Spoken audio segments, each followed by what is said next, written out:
இந்த டிடிஎஃப் வாசனா சாஹிப், இந்த motor bike ஓட்டுறவனே, அப்போ பஞ்சு மிட்டாய் விற்கிறவன், உண்மையிலேயே பஞ்சு மிட்டாய். பஞ்சு மிட்டாயில் என்ன இருக்கான்? போதை பொருள் இருக்கான். ஏன் நான் வித்துக்கிட்டு இருக்கும்போது நீ என்னடா தனியாக வித்துக்கிட்டு இருக்க? பிரச்சனை எங்கே தான்.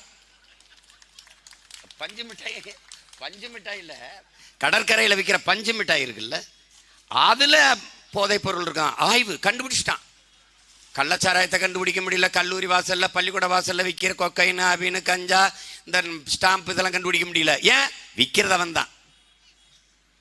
எனக்கு போட்டியா, நீ விப்பியா, குண்டாசு தூக்குடா, இரும்பு கரம் கொண்டு ஒடுக்குடா. எப்படி பாருங்க, எதெல்லாம் இரும்பு கரம் கொண்டு ஒடுக்கப்படுகிறது பாருங்க. ஒரு மீம்ஸ். இப்ப நம்மெல்லாம் இருக்கிறதுனால பல பேர் எல்லாரும் போட்டதுனால எவ்வளவு எல்லாரையும் கைது பண்ண முடியல. எப்படி மீம்ஸ் போடுறான்? ஏ மச்சான், யாரு? என் தம்பி சந்தானம் கேட்குறான் உதயநிதி கிட்ட, மச்சான் எனக்கு ஒரு 5 லட்சம் வேணும்டா அப்படின்னு. அப்படியா மச்சான், அந்த கலாச்சாரத்துக்கு கூட செத்து போய் எங்கள் அப்பா 10 லட்சம் கொடுப்பாரு. மீம்ஸ் போடுறா ஒருத்தன். என் பங்காளி வடிவேலு யாரையா கூப்பிட்றாரு, ஏய் மாப்பிள்ள அங்கே போகாத, ஒன்றும் கிடையாது, டாஸ்மார்க் போகாத, இங்கே வா, கள்ளச்சாராயம் 10 லட்சம், இங்கே வா. இன்சூரன்ஸ், அது என்ன இன்சூரன்ஸு? மாதம் மாதம் பணம் கட்டணும், செத்தப்புறம் கொடுப்பாங்க. அது கொடுப்பாங்களே தெரியல. பாரு, ஒரே நொடி சாராயம் குடிச்சு போனோம்னா 10 lakhs இம்மிடியேட்டாக கிரெடிட் ஆயிடுது. எதுக்குடா போய் இன்சூரன்ஸ் கட்டிக்கிட்டுங்கிறான். எவனும் பதில் சொல்ல முடியல. நீ என்னமோ பெரிய கிரியேட்டர்ஸ் தேடுற. இவன் தாண்டா உண்மையிலே கருத்தியாளன், புரட்சியாளன், புதிய சிந்தனையாளன்.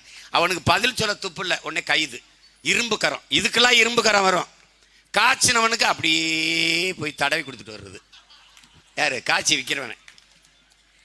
இந்த கண்ணுக்குட்டியெல்லாம் பார்த்தா இவன் சாராங்கச்சி வித்தன்னா உலகத்தில் எவனா நம்பிட்டான்னா சொல்றான். எவனாவது நம்புவானாடா? பாவமா இருக்கு.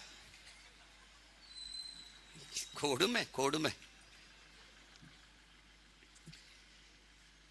இதுதான்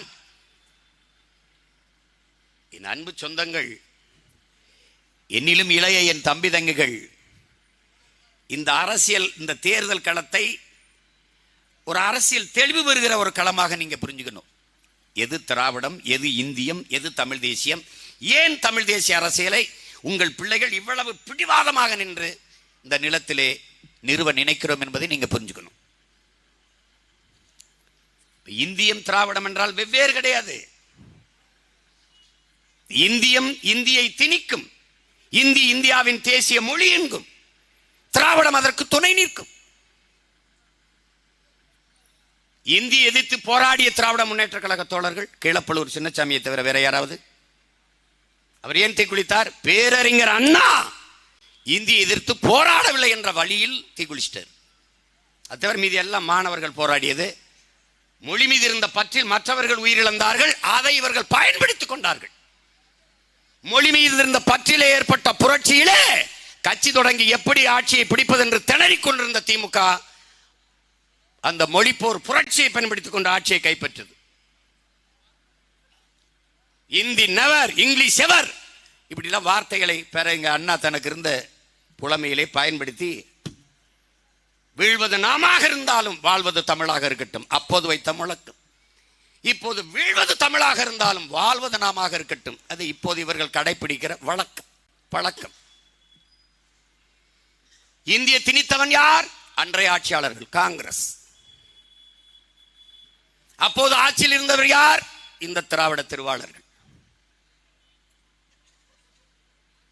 இந்தியை எதிர்த்து போராடி ஆட்சியை கைப்பற்றிய இவர்கள் ஒரு முடிவுக்கு வருகிறார்கள். உடன் பிறந்தவனே, தமிழனுக்கு உயிர் உடலிலே இல்லை, அவன் மொழியிலே இருக்கிறது என்பதை புரிந்து கொண்டார்கள். நல்லா கவனிச்சுக்கணும்.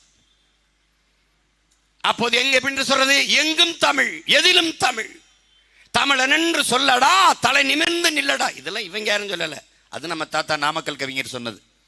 எல்லாத்தையும் இரவல் வாங்கி தங்களின் முழக்கமாக முன்வைத்தார்கள். தமிழ் பேரின மக்களிடத்திலே நம்பிவிட்டார்கள்.